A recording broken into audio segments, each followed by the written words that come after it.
Latino, Asian, white, doesn't matter. He didn't want me to show his face, not in this interview, but let's please give a warm welcome to Tony Montana.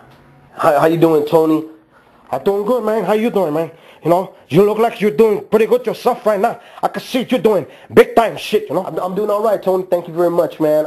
You know, I wanted to have you here in the studio. That's a good place. Well, it's not a studio, man. It's a fucking room, man. Yeah, well, yeah, that's right. It is a room, Tony. It is a room. It's my office.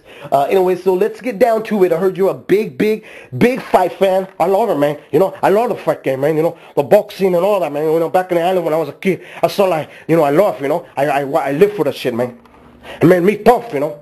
Well, Tony, as you know, this is a fight show, a boxing show where we have predictions and, you know, we give keys to victory and whatnot. Yeah, right, yeah. You know, I've been watching the show, man, and I want to tell everybody, man, you know, I'm a little fucking agitated right now, man, okay? I'm a little, you know, disappointed, you know, it's a couple of weeks back, you know, like Casamayor, you know, guys, I was rooting for the guy, man, but he lost to Marquez. You fucking know, man, huh? You're big time now, man. You're a sport analyst or what the fuck how you fucking say that, man? You got the show, you do everything, you know what I'm saying, man? So what the fuck am I telling you anything, man? You're the expert here, man. You're the bad guy. We gotta put the fucking finger at you, man. Right. Well, you know what I want to ask you is... Well, you know, I could sit here all day, man, and, you know, talk about the boxing and, you know, whatever you want to fucking talk about, man. I don't give a fuck, you know what I'm saying? Okay, Tony, you know, I wanted to ask you about maybe some predictions that are fights that are coming up. You know, Roy Jones versus Joe Calzaghe, or possibly Ricky Ham versus Paulie Malignaggi. What are your thoughts on about these kind of fights, particular fights that are coming up? What the fuck you talking about, man? Mira, coño, man, mira. Check it out. You the guy. You the fight guy, man. You the one with the fucking show, man. You fucking tell me who to pick, man. That's why I'm here. That's why I'm here to, you know, if I could have put a bet, man, I gotta, you know, trust in you, man. What the fuck, man? You know? All you have is your fucking balls and your words, man. The fuck is all that, man? You know what I mean? Coño, man. Okay, so you don't have any picks about those particular fighters. How about Pavlik versus Hopkins coming up pretty soon? What the fuck is this fucking coño talking about, man? Huh? Do I look like fucking Larry Bird shit or whatever the fucking name is, man? Huh? Do I look like the Terry Alice, man? You the fight expert, man. You tell the people what the fuck it is, man. Not me, man. You give me I tell you what to do with the shit, man. Okay? Is there any fights right now, Tony, that you're anticipating that you are waiting to watch in the future? Oh, yeah, man. There's a lot of fight I want to see, you know. I can tell you right now, man. I want to see Margarito and La Coro, yeah, a rematch, man. That's a fucking war like that, man. I fucking love shit like that, man. You want to go to war? You want to go to war? That's what I like. That's what I want to see, man. You know what I mean? I don't want to see shit like that. Fucking guys come in with the balls, man. The fucking balls, man, you know. I'm fucking crazy, man. I love that shit, man. I love that shit, man. You know? Okay, well, there you go, folks. Tony Montana, thank you for coming in and sharing your thoughts, and I hope to see you once again on the show, There Will Be Blood Fight Show. Not a problem, man. Okay, I like being here too, you know. It's a good place, you know. I like the place, you know. I like the sunny time in California, man. That's so good, man. Okay, fly away, Pelican. That's all I gotta say right now, man. Fly away, Pelican. That's so pretty good, you know. Hey, fuck you, man. Hey, fuck you, man. That's what I gotta say right now, man. It's a good fucking show. I love this show, man. It's a good show, man. It's a crazy time, puro. Crazy time, man. I love this show, man. Okay, thanks, Tony. Thanks for coming in, brother. All right, guys, if you have any questions for Tony Montana, email it to me, and I will make sure it gets to him. Okay, let's talk about Paul Williams now, about his victory over Andy Cole. Now, I know a lot of people are saying, well, who's Andy Cole? Well, first, Andy Cole had a good amateur background. Two, Andy Cole, that was his division, 160. Also, he gave Oakland's favorite son, Andre Ward, a run for his money for about 6 rounds. You know, it took Ward a couple of rounds to figure him out and then put it to him and got the win. So with Paul Williams stepping in and debuting at 160 and kind of testing out the water with a natural 160 fighter and taking him out in such a KO fashion, which was really, I don't think anybody was expecting that. I wasn't expecting that. I just thought he was going to outwork him and pretty much beat him on the rounds and get the win. So with him doing that, it's got to raise some more questions now. It's like, okay, you know, how well can he do at 160? Well, we don't know yet. Regardless of whatever, like I just mentioned, Andy Cole, good contender, but was not one of the top 15, 10, 5, whatnot, okay? there will still be a lot of questions to be answered if Paul Williams, which you already mentioned, he's not staying there, which kind of puzzled me just a little bit, because it's like, why then come and kind of tease us at 160 and decide to go back down to 147? I mean, let's talk about weight advantages. First off, okay?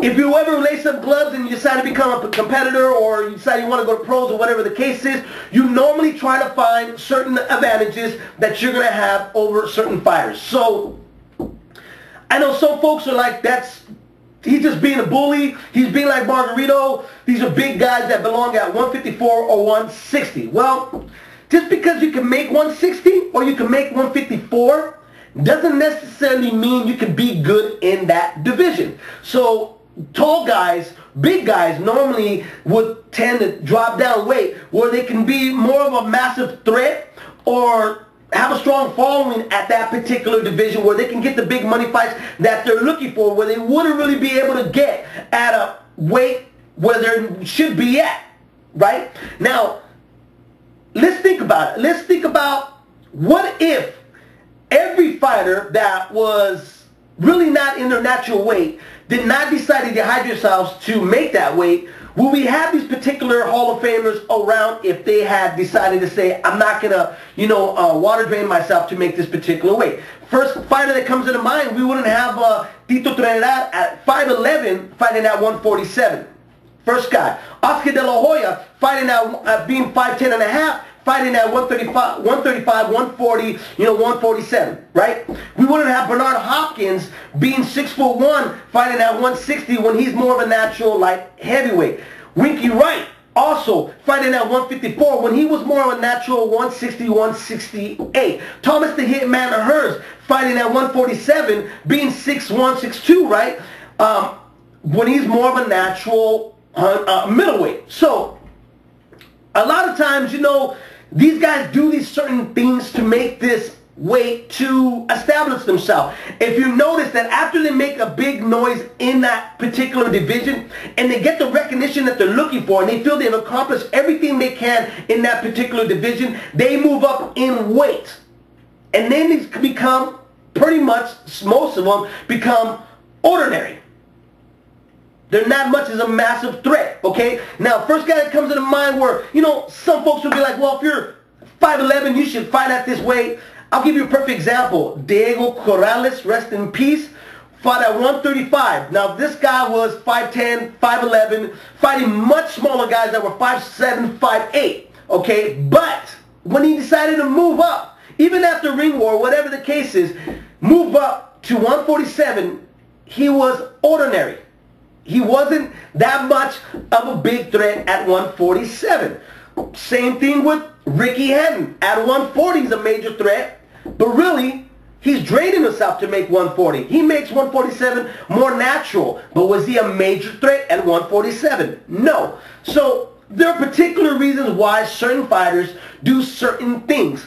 I've heard a lot where Margarito's a bully. I'm not a really big fan of Margarito yet. I feel that there is a lot of questions still out there and a lot of unfinished business for Margarito to do. But most of the people that call him bullies are the same people that were saying that Cotto was going to walk through him and defeat him at ease.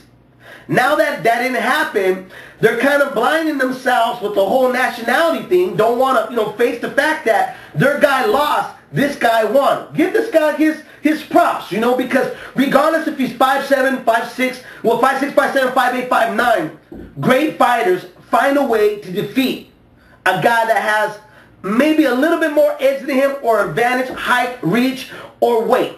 So now you hear people say, well, why does Margarito move up to 154 and challenge Daniel Santos or someone bigger? Well, this guy's worked his whole career to establish himself as one of the top dogs in a division. And he did it at 147 by beating the it factor, which was Miguel Cotto. So he's worked so hard. Why should he leave? If anything, lower guys in the lower division, above him in the higher division, they need to come after him. Now that he's the it factor, he wants to linger in it and understand and feel how it is to be on top. So, and that is the whole particular reason why you see Paul Williams coming back down. Even though Paul Williams beat him, Paul Williams understands that, you know what, I need to beat him even more convincingly so I can be the it factor, okay? So that in all being said, it's still left up. Remember this, even though Margarito beat Cotto, it still doesn't make Margarito the #1 welterweight in the world, okay? He still's got a lot of questions to answer. Now, in a rematch with Cotto,